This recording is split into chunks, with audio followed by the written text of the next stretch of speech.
It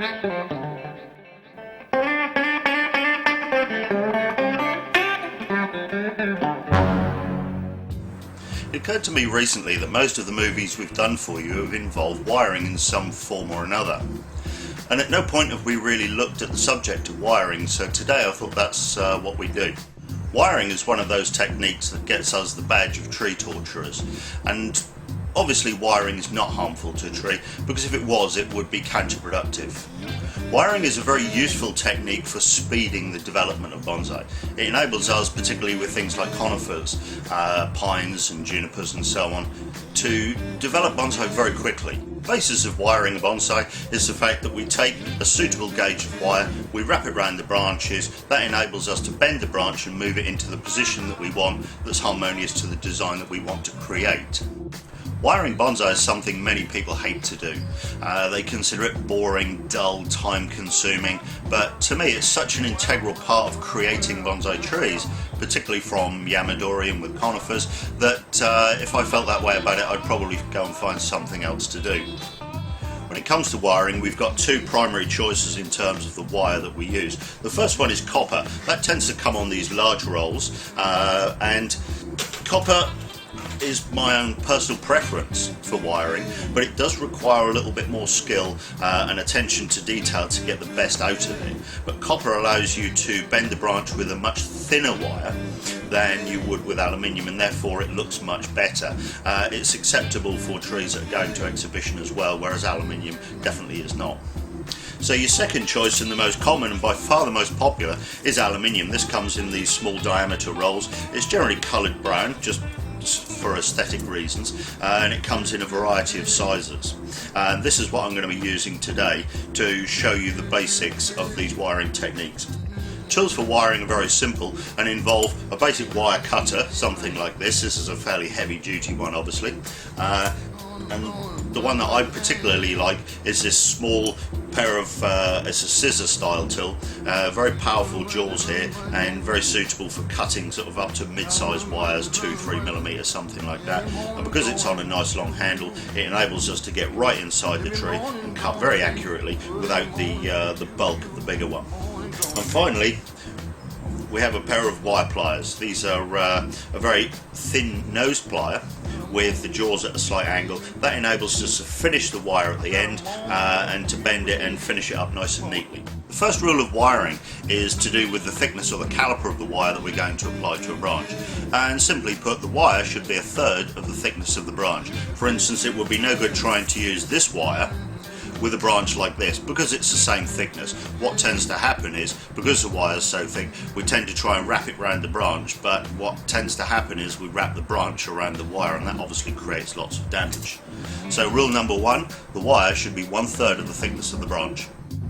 The second rule in wiring bonsai is that one wire does two branches, and simply put, what happens is we take a fork in a branch like so, and we put the wire onto the fork, and then we go over and into the middle, and then back and into the middle, and then that wire continues along the branch. And what that actually does is locks these branches and this wire together, which enables us to bend one branch without bending the other, or without the other moving, so that we can hold those in position accurately.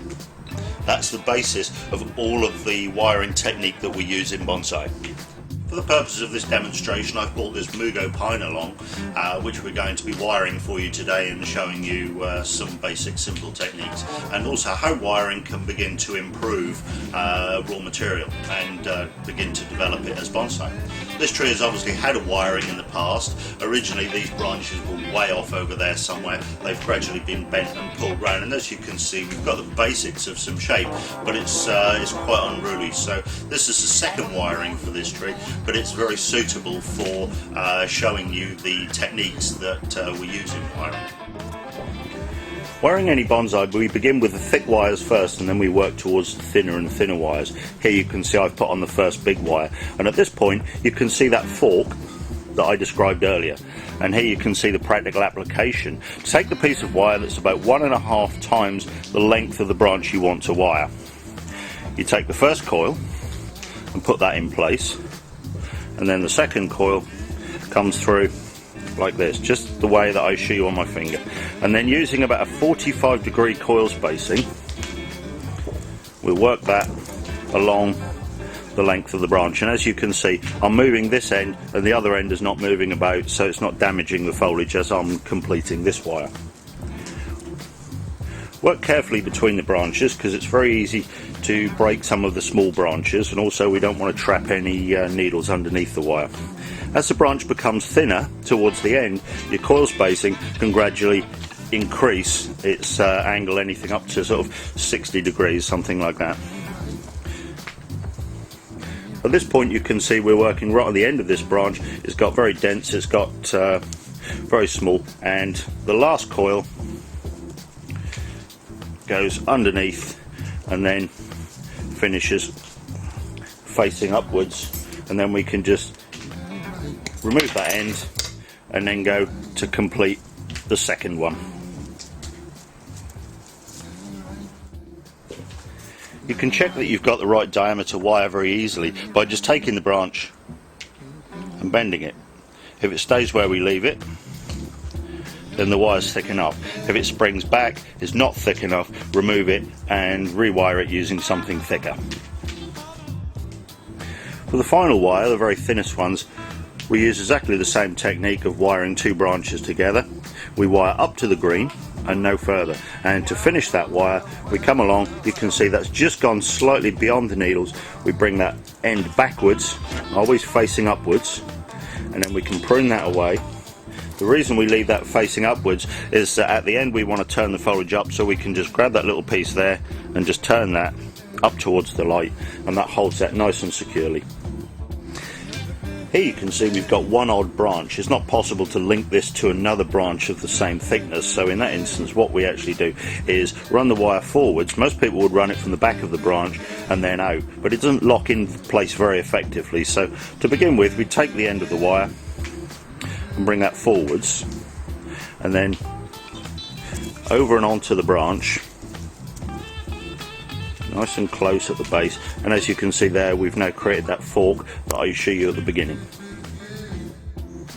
In this position we've got two wires separated along the bigger branch by a bigger wire in between, and for this we're going to use a wire suitable for the largest one, which will be fractionally too big for the thinner one, but we can wire these as a pair. And the way that we achieve that is to follow along in the same direction as the thicker wire, like so, and then from the outside of the branch the wire hooks inside, and then the same with the upper one.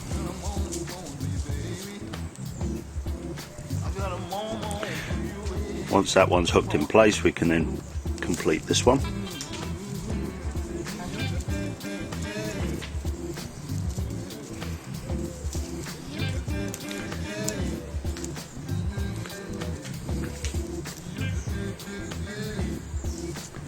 We can then gently move that out of the way so we can get to this one.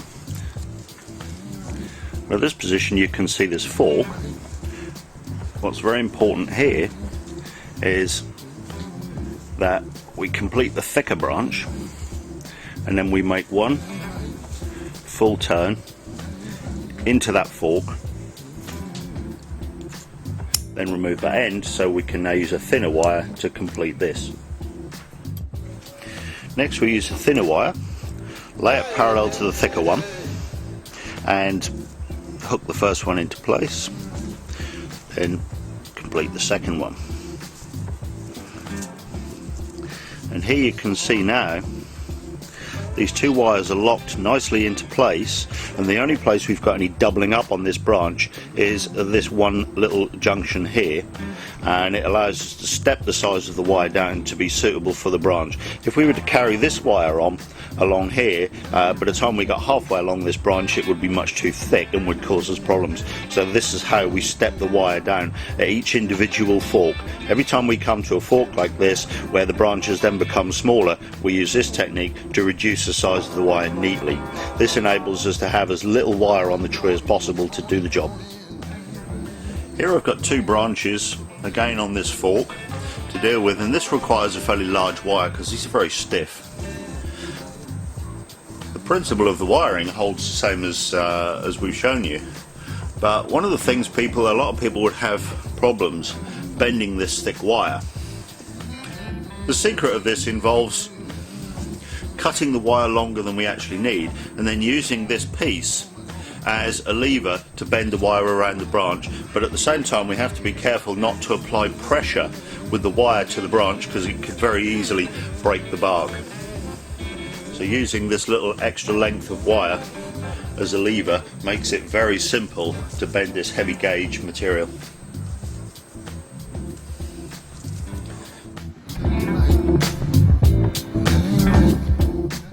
I completed the work on this tree. The wiring has taken about an hour and it's taken me about 20 minutes to place all the branches, and as you can see the image of this tree is considerably improved. One of the questions I'm invariably asked about wiring is how long it stays on the tree. Well, the simple answer to that is as long as possible.